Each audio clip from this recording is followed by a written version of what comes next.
Bueno, tenemos que continuar aún con más y bueno, como mis compañeros lo habían adelantado, para hoy también tenemos muchos invitados y ya me encuentro con uno de ellos. Les quiero contar que se trata de un abogado. Bernardo Chura ya está con nosotros, con él estaremos tocando temas familiares, estaremos hablando acerca de lo que es la manutención, cuáles son los derechos que tienen las mujeres en ese aspecto y unas cuantas cositas más.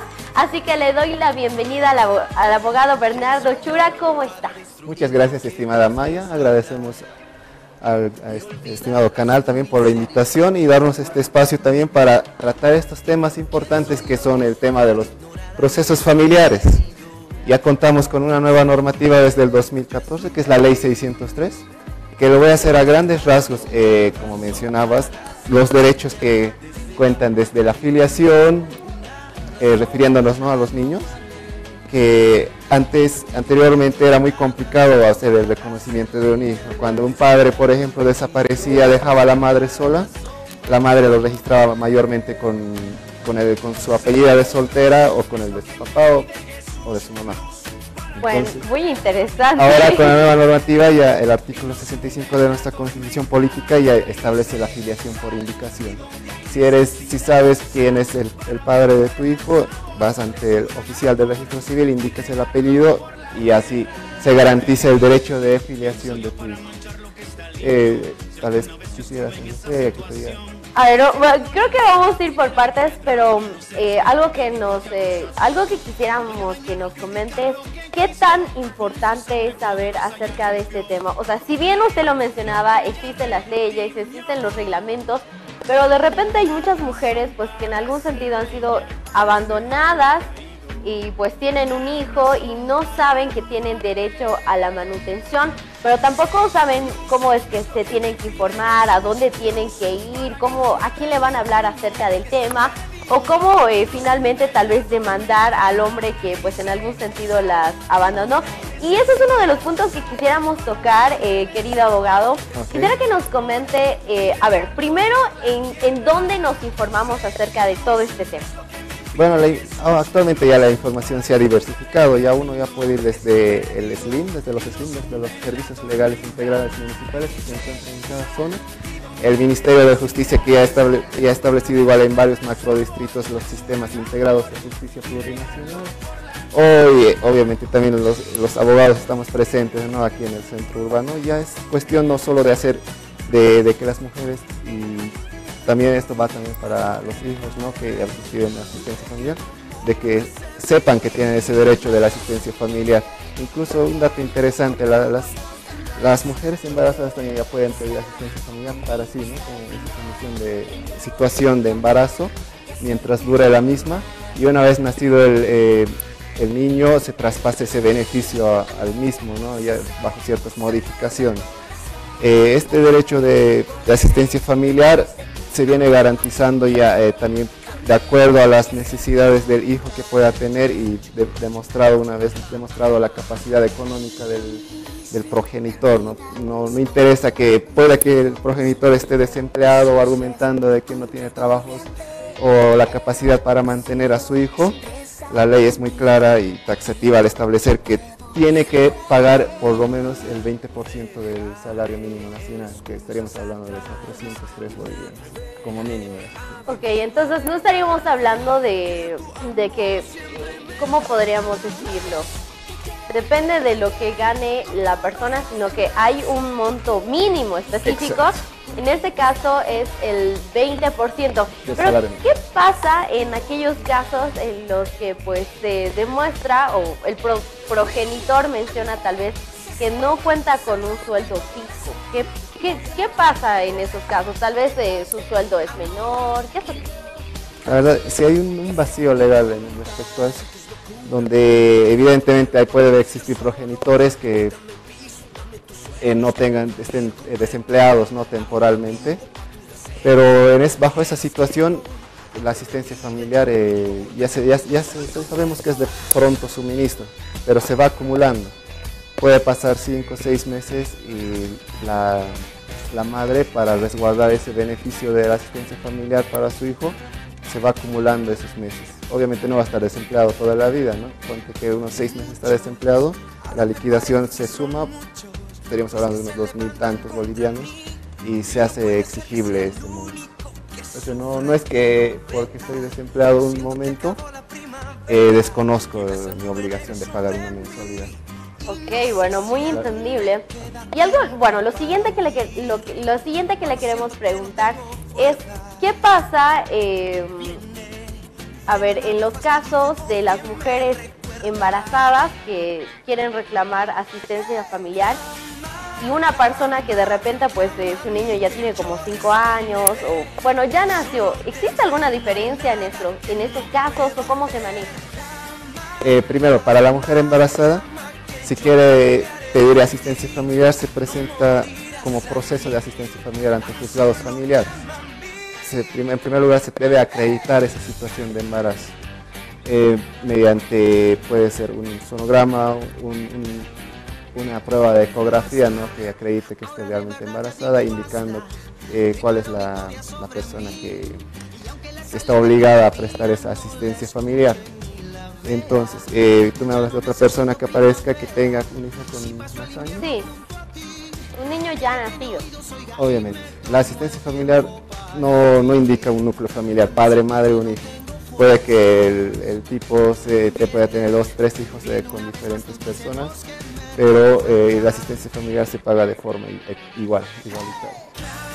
Un porcentaje para A, un porcentaje para B.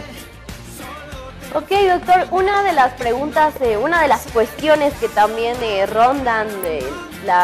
nos ronda en la cabeza cuando hablamos de asistencia familiar es qué pasa en un caso en el que, pues, de repente aparece una señora que tiene un hijo o que tiene un bebé, pero este bebé lleva tal vez los 2 apellidos de la madre.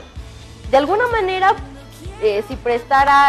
si mostrara alguna vez, digamos, una prueba de ADN, ¿puede acceder a lo que es la asistencia familiar o no por llevar otros apellidos?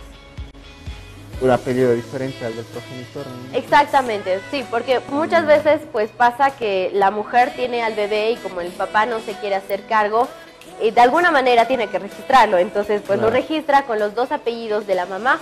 Y después de tiempo, digamos que esa mujer se entera que tiene derecho a asistencia familiar, pero el niño ya está registrado con otros nombres. ¿Qué pasa en estos casos? Ya. En esos casos, lo primero, antes que la asistencia familiar, se tiene que acreditar ese tema de la filiación. Se llama un reconocimiento de paternidad mediante vía judicial. Efectivamente, ya lo has mencionado, eso se desvirtúa mediante una pericia genética que lo hace el IDIT o el IDCUB, dependiendo, ¿no? Ahí se determina si realmente el progenitor es padre del niño, y entonces desde la resolución judicial que determina esa situación ya corre la asistencia familiar.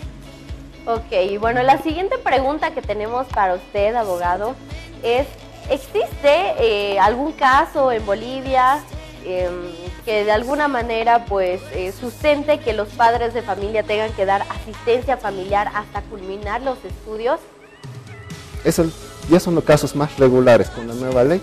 Anteriormente era efectivamente hasta la mayoría de edad, pero ahora con la nueva ley efectivamente sí cubre la asistencia familiar hasta los 18 años y se hace extensible hasta los 25 años en caso de que ya el hijo quiera terminar alguna carrera profesional, una carrera técnica o que le pueda brindar algún sustento en la vida.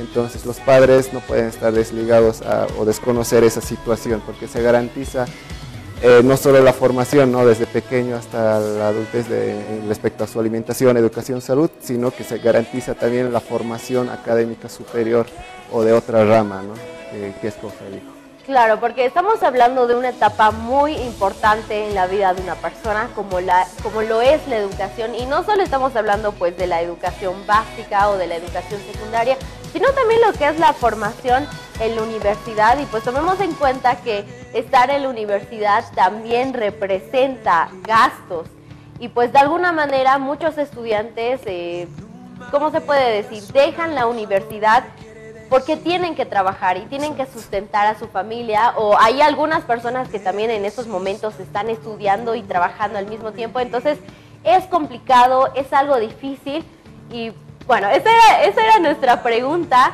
Ahora tenemos que ir a la siguiente y tiene que ver con, a ver, supongamos que yo soy una mujer que ha tenido a su bebé, ha tenido a sus hijos y recién me enteré que tengo derecho a lo que es pedir la asistencia familiar, pero no sé a dónde ir, no sé a dónde acudir, es más, digamos, tengo internet, pero no sé qué página tengo que buscar. ¿Cómo empezaría todo esto? A ver, vamos a hablar de plataformas digitales. ¿Hay alguna en específico en la que exista pues todo este tipo de datos?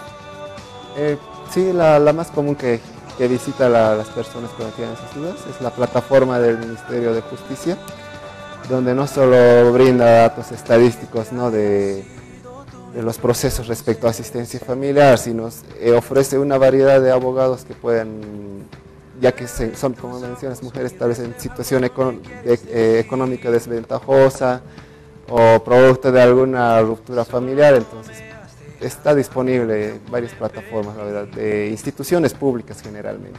O también pueden visitar plataformas de ONGs, ya las más famosas, ¿no?, como Mujeres Creando y demás movimientos, que realmente ya hay mayor información respecto a eso. O seguir ya directamente, busca un abogado y seguir el proceso. Ok, es decir, existen las herramientas, solo como que nos tenemos que informar. La información más, y por eso agradecemos a este tipo de medios, porque esa es la idea, ¿no?, masificar este tipo de información respecto a los derechos que contamos, ¿no? No solo como personas, como sujetos de derechos, sino también cómo ejercerlos adecuadamente, ¿no?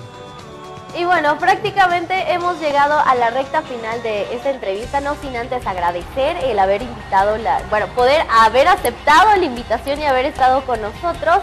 Y por último nos encantaría pues que nos dé sus datos. Claro, con mucho gusto. Tal vez la entrevista ha sido un poco a grandes rasgos, ¿no? Y si es que tienen algún caso o preguntas particulares, pueden comunicarse con mi persona, Bernardo Chura Calle. Mi número de celular es el 752-56-281, y al igual que con el doctor Contreras, que ya anteriormente trabajamos en la oficina ubicada en la avenida Raúl Castillo, número 20, edificio Contreras, segundo piso. Bueno, gracias por aceptar la invitación. Ahora nos tenemos que ir a corte, chicos. Gracias. No se despeguen de las pantallas.